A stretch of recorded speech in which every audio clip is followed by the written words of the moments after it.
پہلا میں نے بتا دیا آپ کو، آخری بتائیے، آپ بھی تو پڑھ رہے ہیں جی ایس. بالکل امن عارف نے صحیح بتایا، ایم بی ٹی، یعنی کہ محمد بن تغلق اس کا کیا تھا، لاسٹ بادشاہ تھا امیر خسرو کا. پہلا غیاث الدین بلبن اور آخری ہے محمد بن تغلق. پوچھ لیا جائے گا کہ امیر خسرو کے ہم اصل کون کون ہیں. ہم اصل کا مطلب ہوتا ہے جو اس کے ساتھ تھے، جنہوں نے اس کے دور میں جو ہے وہ کیا کہی، کام کیا. تو اس طریقے سے آپ بتا سکتے ہیں، کیونکہ امیر خسرو میں جو ہے وہ بہت سارے تھے، جیسے البرونی کا بھی اس میں جو ہے وہ ذکر آتا ہے، فردوسی کا بھی جو ہے وہ اس میں ذکر آتا ہے. لیکن یہ تاریخ میں آپ کو پڑھنا ہوگا، کیونکہ اردو کے حساب سے آپ کے نصاب میں جو ہے وہ امیر خسرو نہیں ہے. کیونکہ آپ کے نصاب میں غزل میں جو شہرت دیے گئے ہیں ان کا جو دور شروع ہوتا ہے وہ شروع ہوتا ہے ہمارے پاس میر تقی میر سے. جو اردو غزل میں آپ کے شہرت دیے گئے ہیں ان کا دور شروع ہوتا ہے میر تقی میر سے. میر کے بعد آتے ہیں غالب، غالب کے بعد آتے ہیں مومن خاں مومن، مومن خاں مومن کے بعد فانی بدایونی، فانی بدایونی، فانی بدایونی کے بعد فراق گورکھپوری، فراق گورکھپوری کے بعد ذوق، ذوق کے بعد سودا، سودا کے بعد اقبال یعنی کہ علامہ اقبال، اقبال کے بعد فیض احمد فیض، اور لاسٹ میں آتے ہیں درد. تو یہ جتنے بھی شعرا دیے گئے ہیں یہ آپ کو کس میں دیے گئے ہیں، غزل گو میں دیے گئے ہیں. حالانکہ دیکھا جائے تو ذوق کا اور سودا کا تعلق کس سے ہے، قصیدہ سے ہے، لیکن یہاں پر کس سے دیا گیا ہے، یہاں پر آپ کو غزل گو میں دیا گیا ہے. اس کے علاوہ اقبال اور فیض یہ کہاں پہ آتے ہیں، یہ نظم میں آتے ہیں، لیکن سلیبس کے اکارڈنگ آپ کو کس میں دیا گیا ہے، غزل میں دیا گیا ہے. تو ان کی غزل پہ بھی آپ کو کیا کرنی ہے، روشنی ڈالنی ہے. اور ان سب کی جو ہے پی ڈی ایف میں نے آپ کو کیا کر دیا، اسٹڈی مٹیریل میں پرووائڈ کرا دی. ٹھیک، اسٹڈی مٹیریل میں پرووائڈ کرا دیا. لیکن دیا گیا ہے آپ کو غزل میں، لیکن ایگزام میں جو ان کی صنف ہے وہیں سے سوال آئے گا. کنفیوز مت ہوئیے گا، کیونکہ جو ڈی ٹریپل ایس بی کا سلیبس ہے وہ کوئی نیا نہیں ہے، بلکہ انہوں نے ای ایم آر ایس، ایک لفظ ہے مینجمنٹ جو اسکول ہوتے ہیں ریسیڈینس اسکول، اسی کو کیا کر دیا ہے، چیپ دیا ہے، یعنی کہ اسی کو کاپی پیسٹ کر دیا ہے. آپ لوگ دیکھیں گے تو آپ کو اس کا اندازہ لگ جائے گا. تو یہاں پہ جو نظم ہے، یہاں پہ جو قصیدہ ہے وہ ان کی صنف سے ہی سوال پوچھے گا، نظم غزل سے نہیں پوچھے گا. ٹھیک، اگر پوچھے گا بھی تو اگر ڈیپلی جا کے تو صرف اور صرف ایک سوال پوچھے گا، صرف اور صرف. تو اس کے لیے محنت کرنے کی ضرورت نہیں. نہیں شہناز، ان کی غزل یاد کرنے کی ضرورت نہیں ہے. بس یہ یاد رکھ لیجیے گا جو این سی آر ٹی میں ہے اس کی کون سی غزل ہو وہ ضرور جو ہے وہ آپ لوگ یاد رکھ لیجیے گا. جیسے میر تقی میر کی ایک غزل ہے، نازو کی اس کے لب کی کیا کہیے، پنکھڑی اب گلاب کی سی. یہ میر تقی میر کی این سی آر ٹی کے سلیبس میں ہے، تو اس لیے آپ لوگ کیا کر لیجیے گا، ان کی دیکھ لیجیے گا. اسی کے علاوہ غالب کی بھی ایک غزل ہے، اس کے علاوہ ذوق کی بھی ایک غزل ہے جو این سی آر ٹی میں ہے. این سی آر ٹی والی دیکھ لیجیے گا، یہ میں آپ کو بتا رہا ہوں، میں یہاں پڑھاؤں گا نہیں، میں پہلی بتا رہا ہوں. لیکن جو این سی آر ٹی میں ہے وہ آپ لوگ دیکھ لیجیے گا، اس سے آپ کو جو ہے وہ اشعار پوچھ سکتا ہے بس، اور کچھ نہیں پوچھے گا. یا پھر پوچھ لے گا یہ بتائیے یہ اشعار کس کے ہیں. تو جو این سی آر ٹی میں ان تین چار جو غزل گو ہیں ان کی غزل ہو تو اسے پڑھ لیجیے گا.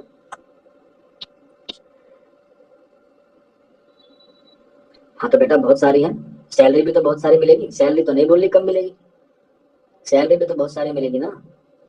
یہ سیلری کم لینی ہے، اب زیادہ زیادہ کے لیے تو زیادہ پڑھنا پڑے گا. اگر نہیں بھی پڑھنا تو کوئی دقت والی بات نہیں ہے، ایک آدھے کوشچن میں تکا بھی لگ جائے گا آپ لوگوں کا. ٹھیک، تو یہ ہمیں غزل کو پڑھنا ہے جو آپ کے نصاب میں ہے، اور میں یہ آپ کو سارے پڑھاؤں گا یہاں شب روز والے بیچ میں. لیکن ہم لوگ اس سے پہلے بات کرتے ہیں اردو غزل کے بارے میں، یعنی کہ اردو غزل کا آغاز کے حوالے سے بات کرتے ہیں اور اس کے فن کے بارے میں، اور اس کے فن، غزل کا آغاز اور اس کا فن.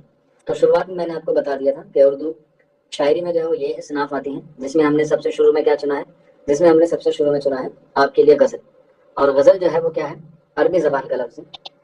غزل عربی زبان کا لفظ ہے، غزل عربی زبان کا لفظ ہے جس کے معنی ہوتا ہے عورتوں سے باتیں کرنا، عورتوں سے باتیں کرنا، یا عورتوں کی باتیں کرنا، عورتوں کی باتیں کرنا. جو غزل ہے وہ نکلا ہے کہاں سے، غزال سے. کہاں سے، غزال سے. اور غزال کے مراد ہوتا ہے ہرن کا بچہ، ہرن کا بچہ. تو غزل کے معنی ہرن کا بچہ بھی ہوتا ہے، آپ لوگ اسے جو ہے وہ یاد کر لیجیے گا. ٹھیک ہے، غزال بھی ہوتا ہے، ہرن کا بچہ بھی ہوتا ہے، اور عورتوں سے باتیں کرنا بھی ہوتا ہے.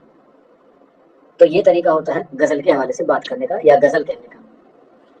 ٹھیک، اس کے بعد جب ہم آگے بڑھتے ہیں تو غزل عربی زبان کا لفظ ہے، تو ظاہر سی بات ہے یہ کہاں پر شروع ہوئی ہوگی، عرب میں شروع ہوئے گی. اور عرب کے بعد جو ہے وہ کس میں آئی، ایران میں، فارسی میں.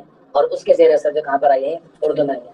اور اردو کا جو پہلا غزل وہ ہے وہ ہم نے کل پڑھا تھا، اور وہ تھا ہمارا امیر خسرو، جس کو اردو غزل کا کیا مانا جاتا ہے، پہلا شاعر مانا جاتا ہے. لیکن ہم جب باقاعدہ طور پہ غزل کا